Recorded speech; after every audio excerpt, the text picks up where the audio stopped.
السلام علیکم ورحمۃ اللہ وبرکاتہ۔ پیارے بھائیوں، میں نے آپ کے لیے ایک بہترین ٹاپک لایا ہے۔ آئیے چلتے ہیں ہم اپنے ٹاپک کی طرف۔ نحمده ونصلي على رسوله الكريم، اما بعد فاعوذ باللہ من الشیطان الرجیم، بسم اللہ الرحمن الرحیم۔ السلام علیکم ورحمۃ اللہ وبرکاتہ۔ ہمارے آج کی موضوع ہے رمضان کی تینوں عشروں کی دعا۔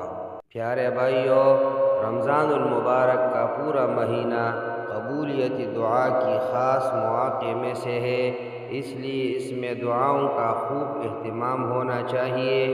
البتہ رمضان المبارک کی تینوں عشروں سے متعلق مخصوص دعا کا ثبوت کسی حدیث میں نہیں ملتا ہے۔ حدیث سے جو ثابت ہے وہ درج ذیل ہے۔ نمبر 1، 4 چیزوں کی اس مہینہ میں کثرت رکھا کرو، جن میں سے 2 چیزیں اللہ کی رضا کی واسطے اور 2 ایسی ہیں کہ جن سے تمہیں چارہ کار نہیں۔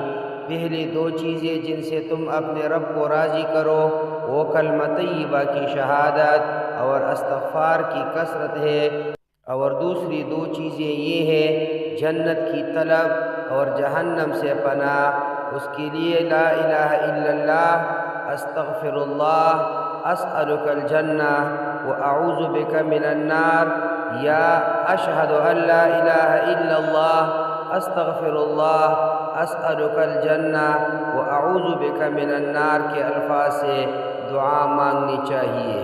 لہٰذا رمضان المبارک کے پورے مہینے میں اس دعا کی کثرت کرنی چاہیے۔ نمبر 2، چونکہ کئی احادیث سے رمضان المبارک کے آخری عشرے میں شب قدر ہونا ثابت ہے، اور صحیح حدیث میں ہے کہ حضرت عائشہ رضی اللہ تعالی عنہا نے آپ صلی اللہ علیہ وسلم سے سوال کیا کہ اگر مجھے معلوم ہو جائے کہ شب قدر کون سی ہے تو میں کیا دعا مانگوں؟ تو آپ صلی اللہ علیہ وسلم نے انہیں دعا تلقین فرمائی، اللہم انک عفو تحب العفو فاعف عنی۔ اس سے معلوم ہوا کہ رمضان المبارک کے آخری عشرے میں یہ دعا مانگنا ثابت اور مستحب ہے، نیز یہ دعا بھی پورے رمضان المبارک میں مانگنی چاہیے۔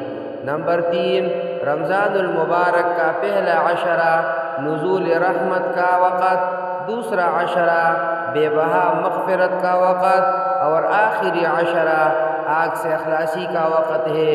اس مناسبت سے بعض بزرگوں نے عوام الناس کی سہولت کے لیے تینوں عشروں کے مناسبت سے مختلف ادعیہ کے الفاظ بیان کر دیے ہیں۔ پہلے عشرہ میں یا حی یا قیوم برحمتک نستغیث، یا رب اغفر وارحم وانت خیر الراحمین۔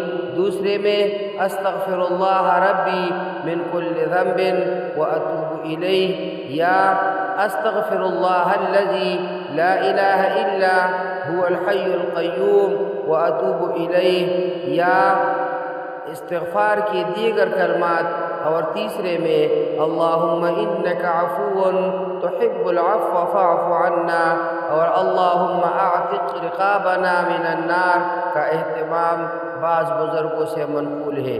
اس لیے مذکورہ دعاؤں کے اہتمام کے ساتھ اللہ سے اس کی رحمت، مغفرت، سلامتی، ایمان و بدن، فلاح دارین اور ہر طرح کی خیر کا سوال بکثرت کرنا چاہیے۔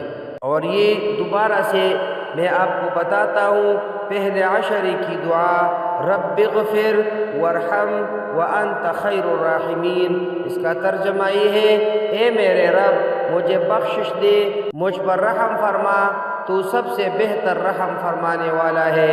دوسرے عشرے کی دعا استغفر اللہ ربی من کل ذنب واتوب الیہ، ترجمہ یہ ہے، میں اللہ سے تمام گناہوں کی بخشش مانگتا ہوں جو میرا رب ہے اور اسی کی طرف رجوع کرتا ہوں۔